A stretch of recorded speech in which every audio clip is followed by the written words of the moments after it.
Bonjour à tous, c'est iAstuce pour la première vidéo. Alors aujourd'hui on va apprendre à avoir un bouton tactile qui va permettre de remplacer votre bouton Home ou votre bouton Power de votre iDevice si par hasard il a été cassé ou il répond mal. Voilà. Donc cette astuce, je suis sûr qu'elle marche sur iPod Touch 4ème génération, dernière mise à jour 5.0.1. Et je pense qu'elle marche sur iPhone, mais sur un iPhone 3G non mis à jour, ça c'est sûr que ça marche pas. Donc d'abord il faut faire la mise à jour. Alors ensuite, c'est tout simple. Vous allez dans Réglages. Ensuite Général. Ensuite tout en bas il y a Accessibilité. Voilà. Ensuite encore en bas il y a Assistive Touch. Voilà, et là vous avez juste à, avec votre doigt, tourner pour activer Assistive Touch. Et donc là, vous aurez, il y a un bouton en bas à droite qui va apparaître. Et ce bouton va permettre de remplacer le bouton Home, Power, et vous permettre de faire quelques autres fonctions, telles que augmenter le son ou diminuer.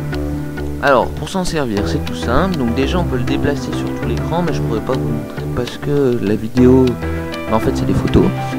Donc pour s'en servir, vous cliquez dessus. Alors vous avez le bouton accueil.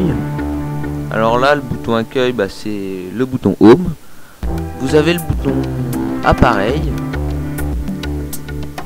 Donc vous pouvez tourner l'écran, donc à gauche en portrait, à droite à l'envers. Vous pouvez verrouiller votre écran.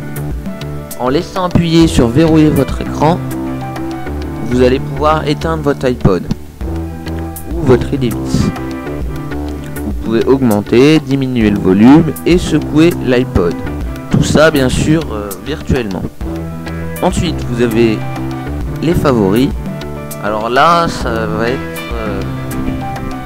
les favoris, ça va vous permettre de, par exemple, de pincer votre iPod, enfin pour faire un zoom quoi.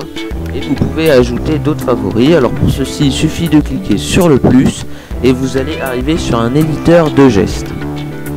Voilà. Et la dernière fonction de ce bouton virtuel, c'est la fonction geste. Vous allez pouvoir choisir entre 2, 3, 4 et 5 doigts, ce qui équivaut en fait à un toucher de 5 doigts sur votre iPod. Donc personnellement, aucun intérêt pour moi, mais peut-être que ça pourra vous servir.